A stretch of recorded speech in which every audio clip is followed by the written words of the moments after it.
Programa ABC do Espiritismo, com Sérgio Vilar e André Luiz Vilar.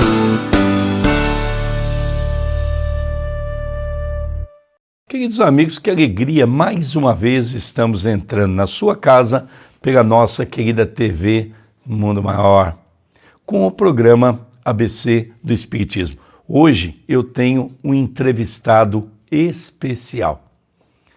É um irmão, um amigo do coração, que veio de muito longe, veio de Portugal, meu querido irmão Arnaldo Costeira. E ele veio para o Brasil com uma missão especial. Fez questão de dar para a nossa instituição, o Centro Espírita Perdão, Amor e Caridade, que em março completou 116 anos, um presente, que é uma das suas obras no vulcão dos preconceitos. Você está vendo aí na sua tela a capa do livro. E esse livro foi trazido para o Brasil e foi doado para a TV A Caminho da Luz, para o Centro Espírita Perdão, Amor e Caridade, para que nós pudéssemos continuar o trabalho da Pomadinha Chico Xavier e o trabalho da construção do núcleo Chico Xavier. Antes de nós falarmos desse livro, tudo bem com você, Costeira? Tudo bem. Continuo a estar muito contente por poder estar entre irmãos de outras terras, neste caso concreto, irmãos do Brasil. Gostaria que você falasse um pouquinho, Costeira, desse livro. Hoje nós vamos ter o nosso programa voltado para estudar a obra e a vida de Fernando Pessoa, esse grande poeta que o mundo todo conheceu. Trata-se de um português que marcou uma época e que trouxe a mediunidade para as nossas reflexões. Qual a importância desse livro para o movimento espírita, Costeira? Bom, Fernando Pessoa é uma figura um pouco enigmática e ao ser considerado o maior poeta mundial, não só de língua portuguesa, do século XX, é claro que isso baseou-se fundamentalmente na capacidade que o poeta e o escritor tinha de realmente inventar, segundo a tradição cultural, a tradição literária, de inventar personagens outras, que é evidente em termos de sociedade, é impensável considerar que essa invenção não passava de comunicação mediúnica, de comunicação do mundo espiritual. E, portanto, quer dizer, como havia outra hipótese de falar sobre Fernando Pessoa, os seus, digamos assim, os seus colegas de ofício, os seus companheiros de trabalho no sentido da literatura e da poesia, acabaram por quase forçar a que ele fosse considerado um inventor impressionante sobre outras personagens. É claro que isso vamos situar-nos no primeiro quartel do século XX e também ter em nota que Fernando Pessoa descambou para o alcoolismo e acabou por falecer em consequência de uma cirrose hepática, eventualmente. E então, quer dizer, houve um período muito significativo da vida dele em que a sua criação literária foi quase nula, particularmente até depois da perda da sua mãe em 1920 e poucos. Ora, é esta figura que realmente passou mais ou menos escondida, ou melhor, em que foi sujeita a digamos assim, a uma marginalização completa, a realidade da vida dele, exatamente por causa dos preconceitos políticos, preconceitos culturais, preconceitos sociais.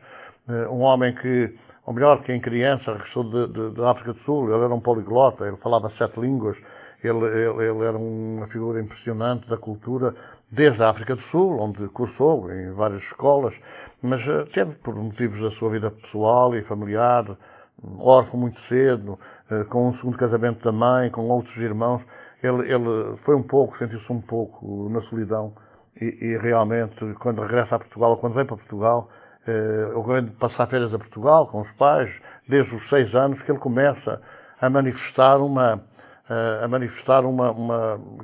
atividade, digamos assim, pessoal, que escapou ou que foi escondida na realidade. Basta dizer que a primeira notícia, em termos culturais, que surge da sua capacidade de inventor é aos 7 anos, quando ele faz uma tentativa para, quer dizer, não é para inventar, é uma tentativa, agora vamos lá falar nós, para uma comunicação espiritual bem clara, de uma figura que mais tarde viria a ser um intelectual por excelência daquilo que eram os seus heterónimos, Ricardo Reis, e não consegue. Ele não consegue porque ele era muito, quer dizer, muito criança, ele não consegue apanhar a intelectualidade dessa figura, desse espírito, que depois passou a ser considerado como ele não conseguiu inventar uma nova personalidade, porque era muito intelectual, a origem era de uma grande intelectualidade. E ele faz já nessa altura um poema que era um poema Quando Ela Passa, que é uma irmãzita que ele teve e que faleceu com 2 anos, ou 2 anos e pouco, e ele faz essa invenção desse poema, que é um tratado ao amor, que é um tratado à saudade. É claro que depois vem para Portugal e entra no processo, da adolescência, depois já na juventude, no processo de desequilíbrio mental. Ele até chamava-o psicótico, ou neurasténico. Quer dizer, foi considerado um doente mental, vá lá. Quando ao fim e ao cabo, uma tia irmã da mãe, é que o levou a um centro espírita em Lisboa para ser tratado. Eu provavelmente calculo que deve ser pelos anos 1905, por ali, 1906, quando pontificava em Lisboa, uma figura muito, muito importante do espiritismo, que depois encontrou aqui auxílio, aqui socorro no Brasil, Fernando de Lacerda, um grande médium português.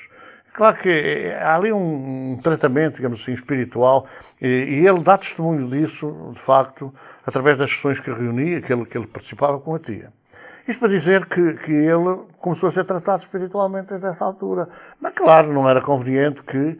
Também ele não era conhecido ainda enquanto poeta, mas não era conveniente que se confundissem as coisas. É assim, essa coisa de espíritas é uma gente da ralé, bruxarias, magias e tal. E, portanto, ele andou ali, até começar, de facto, a escrever. Ele andou ali um bocadinho no anonimato, no segredo. E quando começa a escrever, então é que surgem essas ideias. Aliás, está descrito pelo próprio Pessoa a forma como ele tinha notícia dessas entidades que eram ser os heterónimos, quer dizer, que segundo, digamos assim, o conceito literário, ou dos seus colegas da literatura, era uma invenção. Ele inventava as personagens, ele inventava o Alberto Campos, o Álvaro de Campos, o Alberto Caeiro, o Ricardo Reis, o tal que era intelectualmente muito elevado. A Pessoa dizia que essa figura escrevia melhor do que ele. Quer dizer, como é que é possível? Vamos dar um paralelo. Jesus nunca disse que era Deus, mas os cristãos disseram, não, tu és Deus. Como quem diz, não nos enganes, tu és Deus, estás a disfarçar. Então a Pessoa dizia que aquela figura escrevia melhor do que ele. Não é possível. Em termos intelectuais, não é possível aceitar que eu escreva melhor do que eu. Ou melhor, que eu invento uma pessoa que escreva melhor do que eu. Posso inventar uma pessoa que escreva pior do que eu. Com uns erros, altera as palavras e tal. Mas agora, eu escrever melhor, ou arranjar alguém que invente escrever melhor do que eu, é um absurdo. Só mesmo por preconceito pode justificar uma situação destas. Portanto, ele começa, de facto, a manifestar esses poemas que depois foram atribuídos a invenções. Mas a descrição que ele faz, mesmo à época, cartas que ele escreve, é impressionante, porque ele vai para o banheiro, não é? Como diz aqui, vai à casa de banho, olha ao espelho e vê uma figura diferente na cara dele. Quando vê a figura, dá-lhe o nome. Ele não vai estar assentado à secretária, ele descreve como é que ele tenta enganar o amigo, ou pregar uma partida ao amigo Mário Sá Carneiro, em Paris, e ele vai tentar, na Brasileira do Rocio, escrever um poema.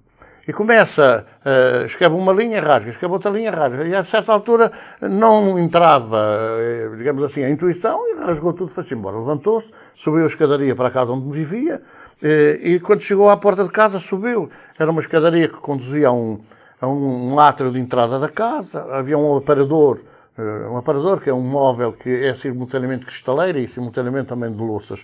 E quando pôs o chapéu no bengaleiro e nem se senta, põe os papéis em cima da cristaleira e pega na caneta e escreve 40 e tantos poemas seguidos, sem parar. E depois de fazer todo o poema, ele não foi depois. No início ele escreve a primeira frase, o guardador de rebanhos. O título do poema, ele não sabe o que é que vai escrever. E escreve seguido, sem parar, escreve seguido aqueles poemas todos. O Guardador de Rebanhos, que depois vem a ser a autoria de Alberto Caeiro, que era o pastor. Toda esta engrenagem, digamos assim, em termos de preconceitos, é considerada como uma invenção. Uma invenção. Ora, isto para dizer que, a certa altura, chega-nos às mãos uma carta que ele escreve uma tia na Suíça, que era a tia que o levava para os trabalhos espirituais. E essa carta chamou-nos a atenção porque ele diz, claro e evidentemente, tia, descobri que sou médium semi-espírita. Que não sou médium como a tia, nem como uma amiga da tia e tal, mas sou médium. E começa a fazer uma descrição tão grande que eu ao ler aquela carta, eu digo assim, só pode ser mesmo mediunidade. E comecei a estudar de facto isso. Em 1995, no Congresso Nacional de Espiritismo, eu procurei levar essa temática ao Congresso, porque se tratava, sem dúvida nenhuma, de uma ligação ao Espiritismo. Curiosamente ou não, talvez tenha havido ali uma precipitação da pessoa que estava a gerir o Congresso. Foi-me cortada a palavra e eu nem continuei a exposição do trabalho. Tive que dizer que era impossível em 10 minutos, como ela me tinha dado, embora eu tivesse 20, que era impossível fazer a descrição e, portanto, não continuava na descrição e suspendi a minha apresentação. Até parece que havia espíritos que estavam interessados em divulgar essa coisa fantástica. E depois, até um outro pormenor, que ele escreveu mais 10 mil cartas astrológicas e escreveu-as mediunicamente. Porque ele descreve que a certa altura começa a escrever números e sinais cabalísticos, não percebia nada daquilo que estava a escrever. É outra faceta da sua mediunidade e terá escrito mais de 10 mil cartas durante a sua vida. Portanto, é nesse estudo que, de facto, eu procuro, ou eu tomo a decisão de escrever um livro sobre Fernando Pessoa. E andei mais uns anos até que tomei essa decisão. Portanto, é daí que vem o meu interesse sobre a figura de Fernando Pessoa. Considerar uma coisa interessante que, logicamente, nós conhecemos no estudo de Fernando Pessoa, que ele criou 4 personagens. Um dos personagens semelhante a ele. Mas depois encontraram um baú com dezenas, centenas de mensagens com personagens totalmente diferentes. Isso chamou muito a atenção da classe literária. Gostaria que você falasse um pouquinho sobre isso. Eu tive a oportunidade de conhecer a conservadora Avalado, o espólio de Fernando Pessoa, logo a seguir à minha apresentação desse tema, porque, portanto, foi em 1995, conheci na altura, ela manifestou vontade de conhecer o meu trabalho, o meu estudo. Era um estudo muito, muito resumido. E ela era, digamos assim, a fiel depositária de um baú herança literária de Pessoa. Fernando Pessoa nunca comercializou os seus poemas, publicou apenas a mensagem, que era um concurso literário do Estado português e ganhou na mensagem, mas ele nunca comercializou a sua obra. Só mais tarde é que resolveram abrir aquele baú. É claro que de início, e até esta parte, acontecia que havia 4 personagens: Álvaro do Campos, Alberto Caeiro, Ricardo Reis e Bernardo Soares. Bernardo Soares era, por assim dizer, e ele até dizia, nem sou eu, nem é ninguém, mas é uma coisa que se parece comigo. E os outros 3 eram absolutamente diversos do dele. Portanto, é aí que começa um estudo que eu começo a fazer e que depois vou partir para uma abordagem posterior sobre o assunto. Bom, nós estamos estudando hoje o livro Fernando Pessoa, que foi recebido a uma parte de estudo, a uma parte de intuição, não só de Fernando Pessoa, mas de um grupo de poetas que estavam ligados a ele, que trouxe ao nosso irmão Costeira essa oportunidade de podermos conhecer um pouco mais esse poeta, um dos maiores que o mundo teve no século XX, e que assume a sua mediunidade. Arnaldo Costeira, fundador, e esse ano completa 40 anos, a ASEV, Associação Social, Cultural e Espiritualista de Viseu. O nosso irmão, por 12 anos, foi presidente da FEP, Federação Espírita de Portugal. É com ele que nós estamos estudando esse livro. Não sai daí não, já retornaremos com o segundo bloco, com o estudo sobre o livro Fernando Pessoa.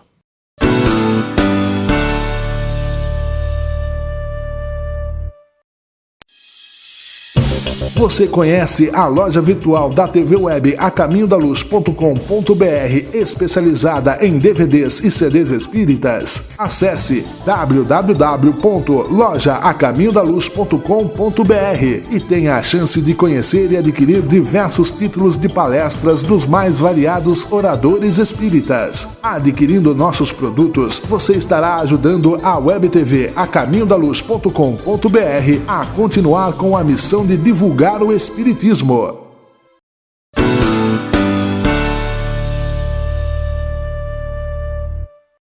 Queridos amigos, que alegria ter você em nossa companhia pela nossa querida TV Mundo Maior. O programa ABC do Espiritismo hoje é um programa especial. Estamos estudando com um amigo, com um irmão muito querido. Um irmão que já faz parte da nossa casa. Arnaldo Costeira, de Viseu, da ASEV, Associação Social Cultural Espiritualista de Viseu. Por 12 anos, esse nosso irmão foi presidente da FEP, Federação Espírita Portuguesa. E esse ano, a ASEV completa 40 anos de sua fundação e foi o nosso irmão, juntamente de um grupo, ou com um grupo que fundou essa instituição. Tem vários livros publicados e ele então fez questão, nessa parceria que temos entre o Centro Espírita Perdão, Amor e Caridade e a ASEV, com referência à pomadinha Chico Xavier, vendo o nosso trabalho, as nossas dificuldades, a construção, gentilmente doou uma de suas obras, chamado No Vulcão dos Preconceitos, do grande poeta, considerado o maior do século XX, Fernando Pessoa. E é sobre o livro que nós estamos conversando. Costeira, na sua palestra, você fala um pouquinho fazendo uma relação entre Fernando Pessoa e, na mesma época, aqueles milagres chamados os milagres de Fátima. Gostaria que você falasse um pouquinho dessa temática. Eu terminei o bloco anterior falando, de facto, do baú de Fernando Pessoa. É a partir dessa altura que nós apresentamos este trabalho, não tem nada a ver com ter influenciado de alguma maneira, mas a partir dessa altura começou a haver acesso realmente ao baú de uma obra literária que ninguém fazia a mínima ideia do que se tratava. E os investigadores começaram, na catalogação, a encontrar centenas, não 4 heterónimos, mas centenas de heterónimos, e que torna-se extremamente difícil continuar a justificar invenções.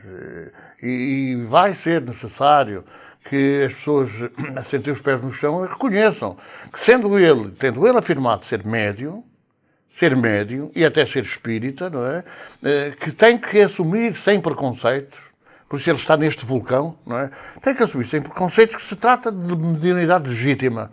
Como, aliás, Fernando Lacerda haveria de dizer à época, quando ele perguntou sobre essa dúvida dos números e dos sinais cabalísticos, que era a prova que era mediunidade legítima, porque ele não fazia ideia do que é que aquilo representava. Bom, então, quer dizer, nós não temos qualquer dúvida, avançamos para essa afirmação, sem quaisquer rebuços, de que Fernando Pessoa era médium, e eram manifestações, ou eram comunicações do mundo espiritual que ele recebia. É claro que ele vive numa época muito importante. Nós vamos situar 1914, quando ele escreve à tia, e quando escreve também a Mário de Sá Carneiro, um poeta português que estava refugiado em Paris, fugiu da capital para combater as suas inclinações, que alguns suspeitam quais eram, mas naturalmente que ele comunicava-se muito com o Mário de Sá Carneiro e também com a tia Anica na Suíça. E é uma altura muito importante, porque eu costumo dizer que o sistema comunista foi implantado na Europa, em Portugal, em 1910, no 5 de outubro, porque é exatamente aí que o materialismo dialético aparece, não é? A proibição quase da atividade religiosa, a perseguição a todas as religiões, também a religião espírita. E, portanto, é uma altura muito difícil para o país, 5 de outubro de 1910. E então, quer dizer, os governos sucedem-se uns aos outros, aquilo que era a exemplaridade da República passa a ser digamos assim, os ministérios passam a cair de 3 em 3 meses, passa a haver ali uma correria ao poder, e aquilo arrasta-se de tal maneira com crise. Portugal, em vez de melhorar, entrou numa crise mais profunda, com esse materialismo doentio, surge a Primeira Guerra Mundial, em 1914. Portugal não entra na guerra, os republicanos eram mesmo contra a guerra. Também tinha havido o problema do mapa cor-de-rosa, a Inglaterra, as possessões ultramarinas. E, portanto, quer dizer, começa a haver ali uma certa reação um pouco adversa em relação à Inglaterra. As forças do eixo começam ali a conduzir a situação para um drama tremendo. E Portugal passa a viver a necessidade, aí já tinha guerra em Angola e Moçambique, contra as forças alemãs, e depois passa a haver ali quase como uma inclinação dos republicanos para distraírem o povo das preocupações, e aí Portugal entra na guerra começa em 1916 e início de 1917. E é curiosamente a aflição do povo, que depois vem misturar com a pneumónica, a gripe das aves daquela época, é a aflição do povo que faz encher as igrejas. A República, os republicanos não conseguem suster, e também não lhes convinha, porque enquanto estavam nas igrejas a rezar, não chateavam ninguém, não faziam manifestações. E é nessa altura, de facto, que há uma fuga quase, ou um recurso quase generalizado à oração, ao pedido de intervenção do alto, para que a guerra acabasse, para que os soldados regressassem. E é curiosamente, nessa altura, 1917, Pessoa está quase no auge da sua criação literária, da sua criação mediúnica, melhor falando, que acontece um facto curiosíssimo em Lisboa.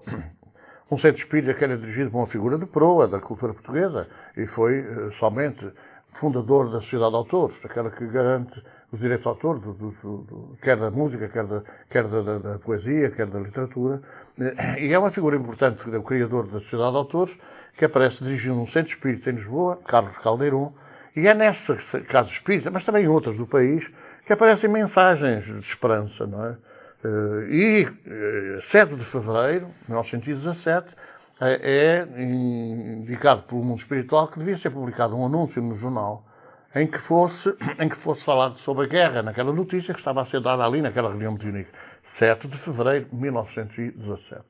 A notícia é publicada no Diário de Notícias, no jornal de grande expansão, ainda hoje, em Portugal, e é uma notícia muito curtinha, muito pequenina, encabeçada por um número que também diz alguma coisa aos brasileiros, enfim, a data, 135.917, que queria dizer nem mais nem menos do que 13 de 5 de 1917 e, mais concretamente, 13 de maio de 1917. Claro, 13 de maio também é uma data muito importante no Brasil, mas em Portugal, 13 de maio, não havia assim nada especial que dissesse, mas fica gravado e a notícia diz que irá ser revelada alguma coisa sobre o final da guerra. Está completando 100 anos. 100 anos. Aliás, nós estamos a gravar um programa para o canal de História, que vai ser lançado a 13 de maio, exatamente amanhã, na visita do Papa a Portugal, no centenário, em que vamos falar também na visão espírita daquilo que aconteceu, não em Fátima, porque não existia, Fátima não existia à época, mas sim na Cova da Iria, que era montado, uma cova no meio dos montes. Iria quer dizer paz, na significação latina, e portanto é naquela Cova da Paz que as crianças, pastoreando as cabras e as ovelhas, vão receber, à hora do meio-dia, a figura luminosa de um espírito que elas nunca disseram que era a mãe de Deus, mas um espírito que elas diziam que era mais brilhante que o sol. Ora, mas o que interessa é que realmente essa notícia que é publicada nos jornais, que pouca gente reparou, não é? Mas que ficou gravada, e hoje quem quiser consultar os jornais da época vai lá encontrar essa publicação. Não podem dizer, os espíritas agora têm a mania que também tomaram aqueles fenómenos como seus. Não, foi anunciado previamente. Isto coincide mais ou menos numa época em que a Pessoa também está, a mediunidade de Pessoa também está em grande atividade. Mas lá está, os preconceitos continuavam a dominar. Quando em 11 de maio, melhor dizendo, surge outra notícia no jornal, publicada pelos espíritas, que até anunciava que ia agradar, ou melhor, que ia ser a alegria de todos os espíritas, dos 11 espíritas de todo o mundo. Então, na véspera de 13 de maio, no dia 11, as redações recebem outra comunicação, e aí já é uma mensagem, e é curiosa, porque essa mensagem é escrita em inversa, quer dizer, em posição inversa. Só a fé a contraluz ou no espelho, ela é escrita da direita para a esquerda. E então, nessa mensagem, se pormenoriza melhor o que é que vai acontecer. Isto na véspera dos fenómenos é publicado em Portugal, em muitos jornais da época, essa mensagem, que é enviada por, penso que é um António e um Caldeirão. São os dois, porque as mensagens surgem em vários pontos do país. Então, quer dizer, o que é que acontece em Fátima? Em Fátima acontecem milagres, não acontecem nada, milagres nenhum. O que acontece na Cova da Iria, volto a dizer, Fátima não existia, são fenómenos mediúnicos, porque as pequenitos, que eram 3, a Lúcia viu a senhora e ouviu a senhora, e falou naturalmente. A Jacinta só viu a senhora, não ouviu. E o Francisco só ouviu e não viu. Portanto, são 3 manifestações mediúnicas. E depois tudo aquilo, quer dizer, que acaba por se expandir na proposta da guerra, vai conduzir em 13 de outubro, eu faço questão aqui de assinalar que a Revolução Comunista na Rússia, depois da União Soviética, ocorre a 17 de outubro. Portanto, a 13 de outubro é anunciado um fenómeno e comparecem, segundo a época, a comunicação social, aparecem mais de 60 mil pessoas, num sítio que ficava, terra batida, lama, a 3 km da estrada. Não havia Fátima, não havia coisa de cima nenhuma. E, curiosamente ou não, durante 15 anos, até 1932, esses fenómenos foram perseguidos, quer pela religião, pelos religiosos, que a religião não tem nada a ver com isso, quer pelos religiosos, quer pelos políticos, ou pelos representantes digamos assim, da Guarda Nacional Republicana. Então, quer dizer, essa importância dos fenómenos espirituais e dos fenómenos mediúnicos ressalta ainda mais no nosso estudo, na nossa pesquisa, porque são evidentes fenómenos relacionados com o espiritismo e com a mediunidade. É claro que só para referir, as 2 crianças mais novas, o Francisco e a Jacinta, morreram com a pneumónica. A Lúcia foi praticamente presa, não é? Porque foi internada com 11 anos, com 12 anos, foi internada no convento das Carmelitas em Vila Nova de Gaia, mas como a comunicação social continuava a pressionar, foi transferida para Vigo, onde viveu, até Paulo VI ter permitido sair para falar com ele. É claro que é aí, nessa altura, 15 anos depois, que aparecem os chamados segredos de Fátima. O que é toda uma montagem que depois é feita para quê? Para apropriar-se, para os religiosos se apropriarem do fenómeno, e hoje é um fenómeno altamente rentável. Gostaria, estamos indo para o final do programa, gostaria que você falasse um pouquinho como você se sente em lançar, já que você veio para o Brasil especificamente para lançar esse livro No Vulcão dos Preconceitos, de Fernando Pessoa. Bom, este livro é um livro que é trazido por uma reunião tertuliana que é passada em 1970. Aquilo que nós recebemos hoje, quando começamos a escrever o livro, com uma determinada intenção, tudo se alterou logo do início, porque passou a ser um relatório, uma ata de uma reunião que havia ocorrido em 1970 em Lisboa. Espiritual, como é entendido. Portanto, o livro surge mediunicamente, não é? Embora seja Fernando Pessoa a figura central, é um conjunto de personagens da literatura portuguesa, Antero de Cantal, Camilo Castelo Branco, Essa de Queiroz, Mário de Sá Carneiro, e também alguns pintores, alguns poetas, digamos assim, da nova poesia portuguesa. Quer dizer, foi de facto um tema muito importante, muita gente aspira a conhecer melhor Fernando Pessoa. Portanto, esta nossa vinda ao Brasil para lançar aqui este livro é uma colaboração apenas com o movimento espírita brasileiro de Itapira, concretamente o seu centro espírita, não é? E é com muita alegria que nós aqui estamos, sem qualquer pretenciosismo, doando em absoluto, porque todas as obras são absolutamente doadas às casas espíritas. Costeira, obrigado por mais essa participação. Obrigado, até qualquer dia. Até a semana que vem, estamos encerrando o programa ABC do Espiritismo pela nossa TV Mundo Maior. Um beijo carinhoso, que Jesus nos abençoe a todos.